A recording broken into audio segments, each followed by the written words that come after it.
아멘. 할렐루야. 아멘. 새벽에 하나님이 또 도와주실 줄로 믿습니다. 찬양되는 편한 자리로 가셔도 될 것 같습니다. 오늘 이 아침에도 또 하나님께서 우리를 만나주시고 또 우리를 불러주셨습니다. 옆에 분하고 한번 인사하실 때에 오늘 아침에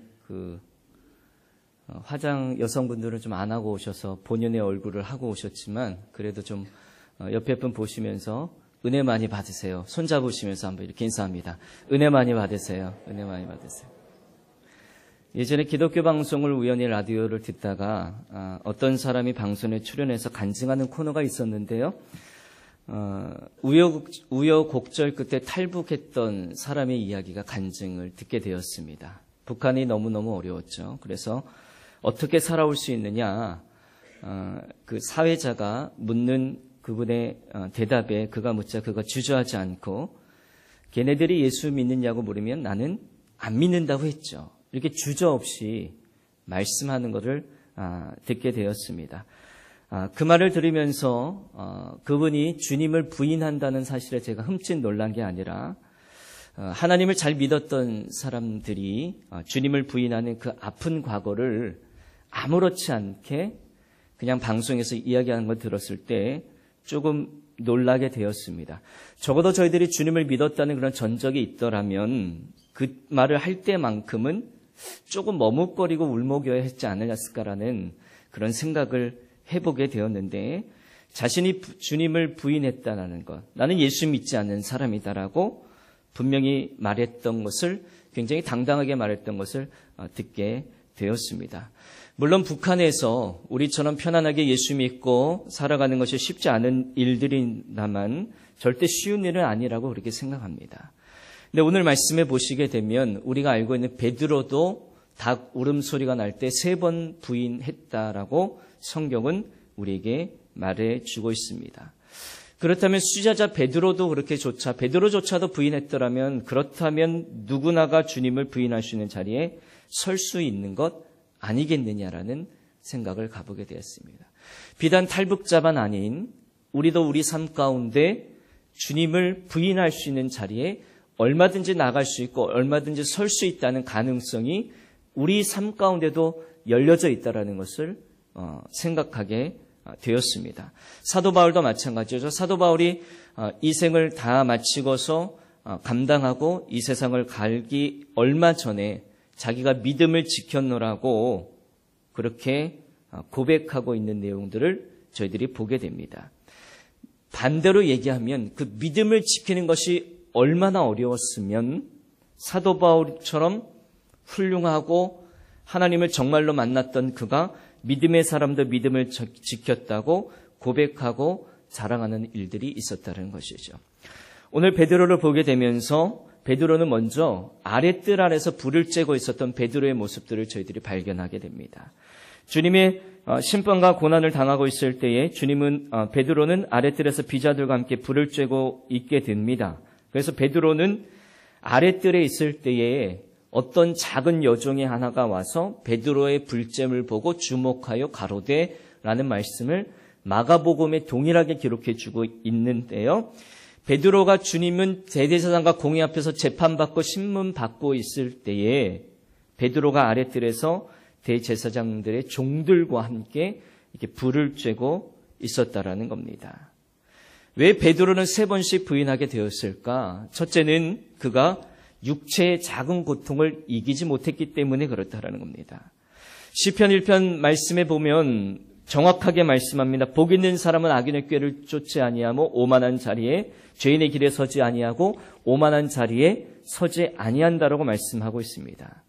여러분, 우리가 살아가면서 예수님을 부인할 수 있는 가능성이 있다는 것은 뭔가 하면 악인들과 함께 앉아 있게 되면 주님을 부인하는 것은 시간 문제라는 거예요. 우리가 아무리 훌륭한 믿음을 가지고 있고 우리가 아무리 철저하게 확고한 신앙 고백이 우리 가운데 있다 할지라도 시편 기자는 확고하게 우리에게 말씀해 줄 때 악인들과 함께 앉아있는 사람들은 복 있는 사람이 아니다라는 겁니다. 주님을 자방한 사람은 보통 사람이 아니라 주님을 죽이는 악인들이었습니다. 아무런 죄도 없는 사람에게 죄라는 것을 누명씌워주고 죽이는 사람들 분명한 악인이었습니다. 그런데도 불구하고 베드로는 그 악인들의 자리에 가서 함께 불을 쬐고 있었다는 겁니다. 왜 하필 베드로가 예수님이 심판받으시는 그 아랫뜰에 대제사장들의 종들이 모여있는 그 자리에 가서 베드로가 불을 쬐고 있었을까? 악인의 자리에 함께 들어갔다는 겁니다. 혹시 여러분 이 말이 이해 안 가시는 분이 계십니까? 여러분 하나님을 부인하고 욕하는 사람들과 또 일주일만 여러분 한번 시간을 한번 보내보세요. 그럼 어떤 결과가 나올지는 금방 알게 될 겁니다. 분명히 나도 모르는 사이에 주님을 모른다고 고백하고 교회를 욕하게 되고 그리고 주님을 욕하게 되는 기독교를 폄하하는 그런 모습들을 나도 발견할 수 있게 됩니다. 그러나 우리가 또 이런 말씀들이 있죠. 저는 주님을 한 번도 욕한 적이 없습니다. 라고 말하는 분들이 있을 것 같습니다. 여러분 교회를 향한 불평과 불만을 갖는 것도 바로 주님을 부인하는 것과 똑같은 이치입니다. 예수님께서 사울을 만날 때 사울아 사울아 네가 어찌하여 나를 핍박하느냐. 사울아 사울아 네가 어찌하여 믿는 사람을 핍박하느냐. 사울아 사울아 네가 어찌하여 교회를 핍박하느냐. 그렇게 말씀하지 아니하고 어찌하여 나를 핍박하느냐. 본인 자신을 지칭했다라는 겁니다. 사울이 교인들을 핍박하고 교회를 핍박하고 있을 때 주님께서 그에게 나타날새 어찌하여 나를 핍박하느냐라고 말씀했다라는 겁니다. 여러분 주님은 교회와 동일시하는 분이기 때문에 그렇다는 겁니다.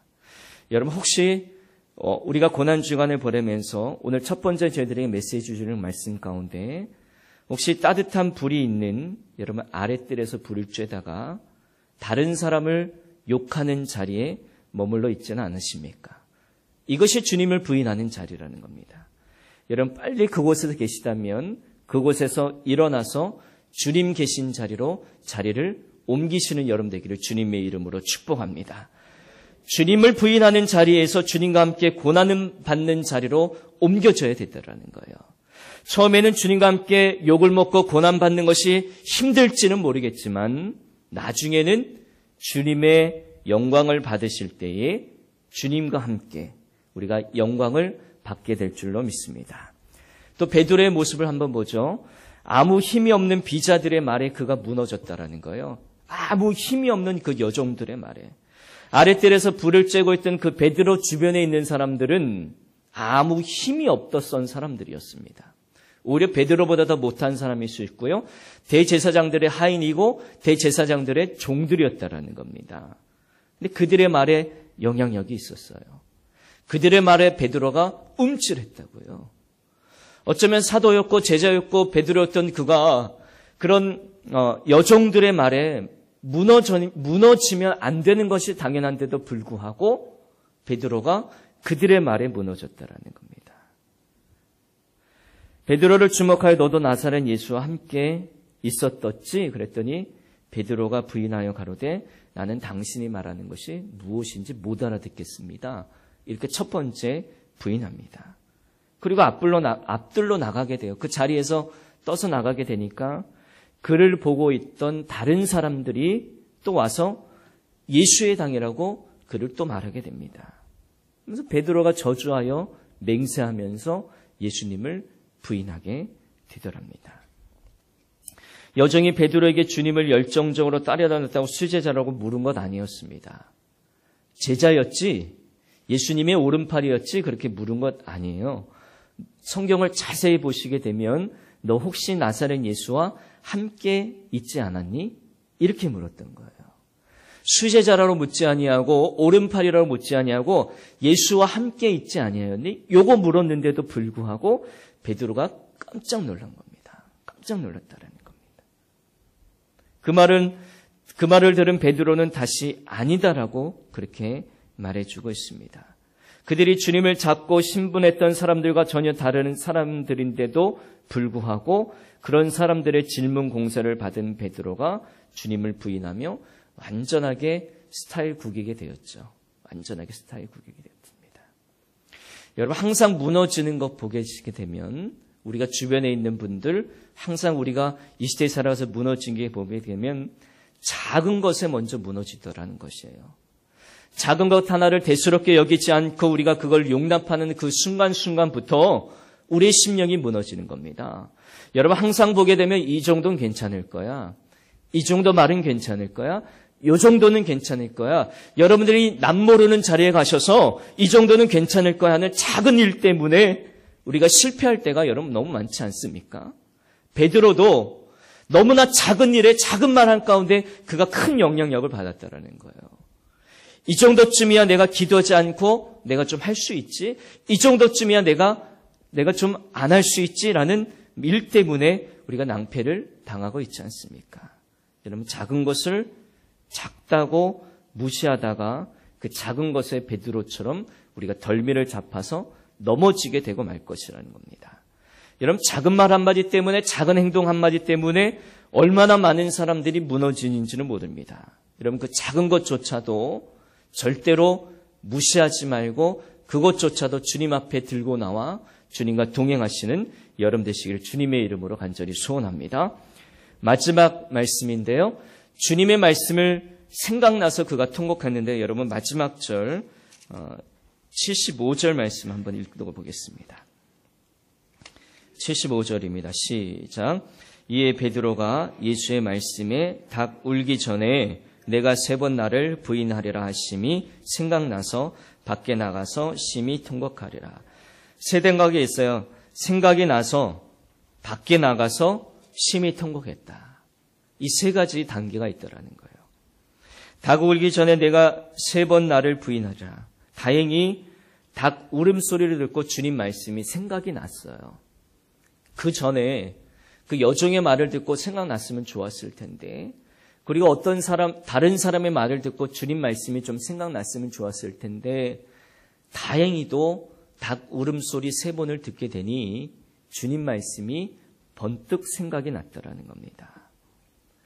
그래서 주님을 닭 울음 소리를 들은 다음에 주님 말씀이 생각나서 밖으로 나가서 통곡을 하게 됩니다. 닭 울음소리 듣는 순간에 제일 먼저 뭐가 떠올랐는가? 주님 말씀이 그에게 떠올랐다라는 거예요. 중요한 말씀이죠. 하나님의 말씀이 생각나는 사람에게는 여러분 희망이 있는 줄로 믿으시기 바랍니다. 여러분 살아가시면서 어떤 자리에 죄인의 자리에 갈 수 있고 오만한 자리에 갈 수 있고 주님을 부인하는 자리에 갈 수 있고 악인과 어울릴 수 있는데 여러분 그때마다 하나님의 말씀이 여러분 생각나시는 여러분 되시기를 주님의 이름으로 축복합니다. 굉장히 중요한 말씀이에요. 하나님의 말씀이 생각나게 해달라고 오늘 이 아침에 기도하십시다. 그래서 기도하심으로 오늘 고난주간에 저희들에게 주시는 말씀이에요. 어떤 상황에 있든지 간에 말씀이 생각나는 사람은 비록 잘못된 길로 갈 수 있어도 돌이킬 수 있더라는 거예요. 내일 가룟 유다의 가룟 유다를 살펴볼 텐데 베드로와 가룟 유다의 근본적인 차이는 베드로는 말씀이 생각났고 가룟 유다는 말씀이 생각나지 않았습니다. 우리는 사람의 말을 들으면서도 말씀을 깨닫지 못하고 하나님의 말씀을 듣고 읽으면서도 생각하지 못할 때가 많은데 여러분 고난주간을 보내시면서 하나님의 말씀이 내게 생각나게 하옵소서. 사람을 만날 때, 내가 어떤 일을 할 때, 공부할 때, 내가 일을 할 때 늘 말씀이 내게 생각나게 하옵소서. 그리고 밖으로 나갔어요. 밖으로 나갔다라는 것은 하나는 밖은 2가지 종류예요. 예수님 밖이 있고 죄악의 밖이 있어요. 우리가 예수님 밖으로 나가면 큰일 나는 거고요.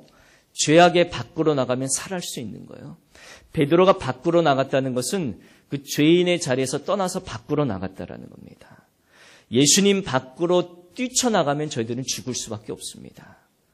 그러나 죄악의 밖으로 뛰쳐나가면 우리는 살게 될 줄로 믿으시길 바랍니다. 예수님을 등지면 죽게 되어 있습니다. 예수님을 바라보면 저희들이 살아가게 됐습니다. 저는 여러분들이 멋지고 근사한 인생이 될 줄로 믿습니다. 분명합니다. 예수님을 바라보면 우리 인생이 분명히 그렇게 될 줄로 믿습니다. 그리고 심히 통곡하게 됩니다. 이제 존 칼빈은 신학적으로 해석할 때 베드로의 눈물을 통곡을 어떻게 얘기했냐면 사람들의 눈길을 피하여 하나님과 그의 천사들을 바라보며 흘린 눈물이라. 그래서 전설에 의하게 되면 베드로는 매일 아침마다 통에 자복하고 주님 앞에 울며 나가서 그가 순교자의 사명을 감당하게 되었다라는 전설이 있게 됩니다. 통에 자복, 통곡하였다. 부서뜨리는 거죠. 으스러뜨리는 거죠. 진정한 통에는 나를 부스러뜨리는 겁니다. 으스러뜨리는 행위입니다. 내가 깨어지고 부서지고 내가 야곱처럼 저른바리가 되어야 된다는 거예요. 야곱처럼. 그러나 하면 창조주 하나님께서 저희들의 심령을 새로운 그릇으로 승리자로 바꾸어 주십니다.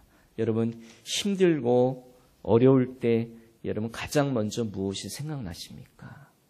어떤 것이 그리고 어떤 사람이 가장 먼저 생각납니까? 그때 하나님의 말씀이 가장 먼저 생각나는 저와 여러분 되시기를 주님의 이름으로 축복합니다. 그래서 생각이 난 그 말씀을 붙들고 저희들이 다시 시작하셔야 됩니다.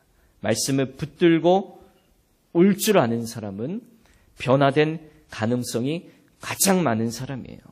사람은 누구나 실수하죠. 누구나 죄인의 자리에 갑니다. 누구나 실패하고 누구나 쓴 잔을 마십니다. 그때 실패했을 때 말씀 생각나는 사람이 반드시 다시 일어나게 될 줄로